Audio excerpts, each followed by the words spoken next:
nkanyonka guma ninsindikira kuba bakajangwe byirwaro ino kwefa omwana wanje tararuzireho wadde okurra kwemwe nakasanka kwamuze emirundi 3.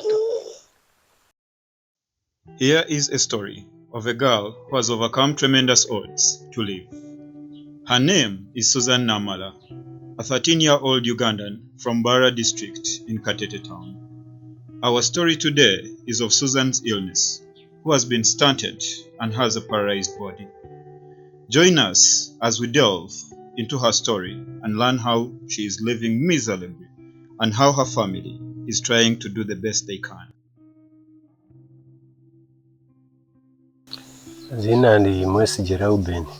My name is Mwesigye and I was born and raised here in Karugangama, where I currently reside. It was here that I met my wife, and together we have 4 children.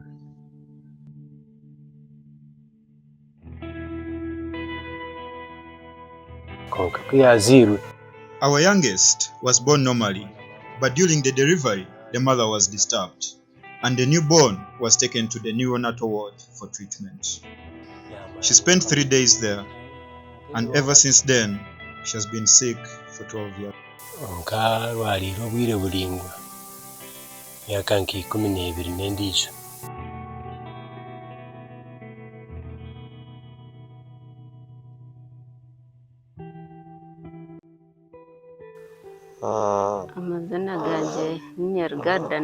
My name is Ergarida Nabanja.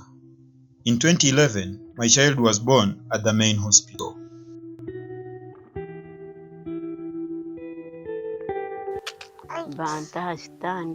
When I reached the hospital, I was told to head straight to the surgery room for cesarean.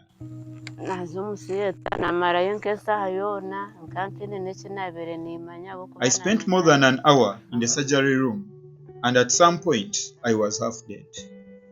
And I kept on praying to God not to undergo surgery.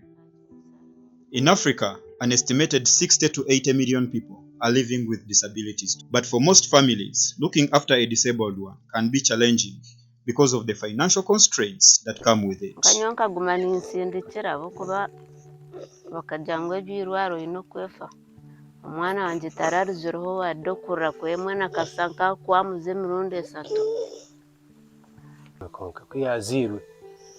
When Susan was born, she was taken from me by the nurses and taken to the intensive care where she spent the first week of her life.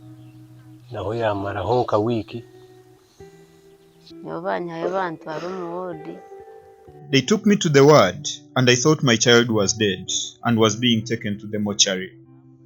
But surprisingly, she was brought back alive.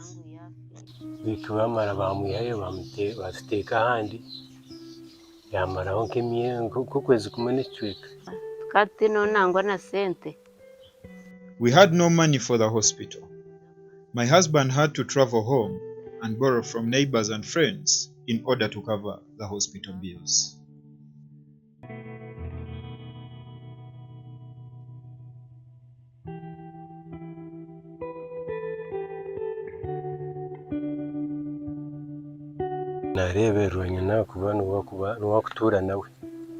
It's the mother who looks after her, ensuring she eats and drinks properly. So every morning, I wake up to go and search for food while my wife goes to dig.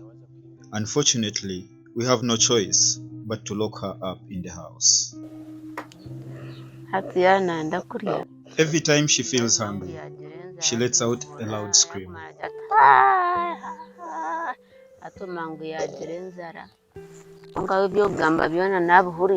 She understands everything you say and gets excited when she realizes that a meal is being prepared for her.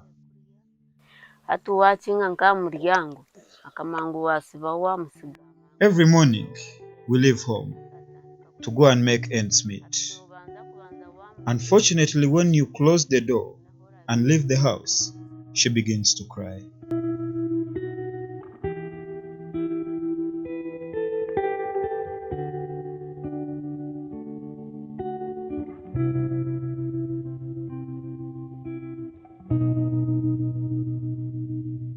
Sister wanje okuba nibagenda bamunsigera ndiyo mutekera mugabura kimara ubumwe mukikeraho namara muteka mu kitanda aryama. My young sister Susan is stunted, which means she has trouble doing things on her own. When my parents are not around, I have to take care of her, and let me tell you, it is not easy. I have to cook for her, bathe her, and make sure she gets enough sleep. It's a full-time job, and it interferes with my studies. It can be tough sometimes, but I know that I'm making a difference in her life, and that makes it all worth it. Stunted brain and body growth is a condition in which children fail to reach their full potential for physical and cognitive development. It occurs as a result of chronic malnutrition, poor access to healthcare, and exposure to environmental stressors. It has far-reaching consequences for the affected individuals, their families, and their communities, for it increases the risk of diseases and undermines economic productivity, which perpetuates to a cycle of poverty. kakuri yo kwikumi n'ebiri yahemba omuro yahembera omuro nagaruka kitanda nkamugenda ebiro 25 nagaruka ebiro. On the 25th of December, Susan developed a high fever, and I took her to the hospital. This illness makes her vulnerable. Her body is not strong enough to fight off illness, so we are always in and out of the hospital. Kaguma ninzayo nembyakira bahereze bansibura kimwe niza nata ntagira uwo nabuzaho agira ngo umwana umutware mu ruharo. I was advised to take her to Ruharo Hospital for rehabilitation. We spent almost 9 months, and it was difficult for me. I had to keep checking on at home, while also attending to the mother at the hospital. nayo twamarayo emyezi 3 nayo batusiiba bagira ngo umutware umwana nakuterere niyo myezi nka 9. People living with disabilities face barriers a lot. Negative attitudes of people towards disability.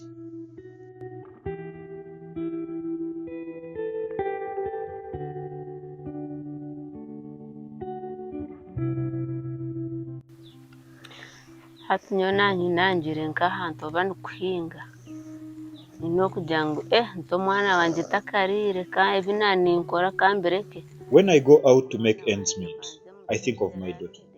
So I usually return early to give her food, clean her up, and then go back to the DP. Ninsota emere eyoroba munonga then mugabura kumara esaaha 2. Feeding her can be challenging since you need to mash the food until it is close to liquid form.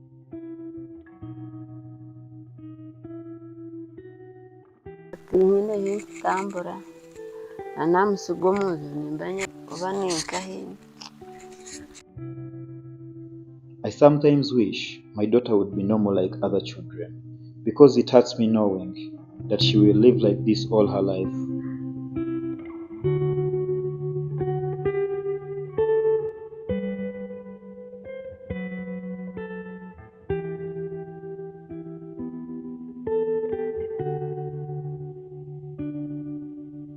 nabwo kumusiga wamuzumika ukamara ebiro 3 kasita bakiri no mu isuri nibo rizo kamuzumura. If you were to leave her upside down and spend 3 days there, as long as she can still breathe, it's up to you to return and turn her from that position.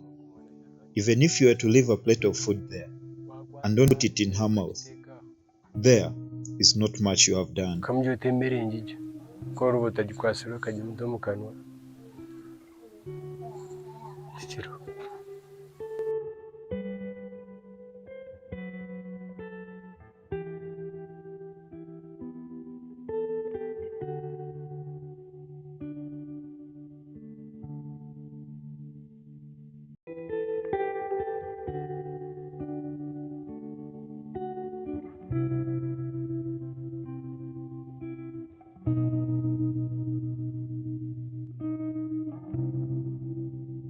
Akubenshi basika ayi mutariya yebakwasa kunyamba munonga kagari nk'aka kazi k'ukuba ntakiriho umwana akaba nagendera akarere cyamuyambaho akibazima akaza kuri besiri akaza ahantu haboneye. If anyone out there can help, please do so, especially with getting a wheelchair, medication, and improving the house, because that's where she spends all her days. It's very dark in there, and if she can go to a better place or facility, it would be greatly appreciated.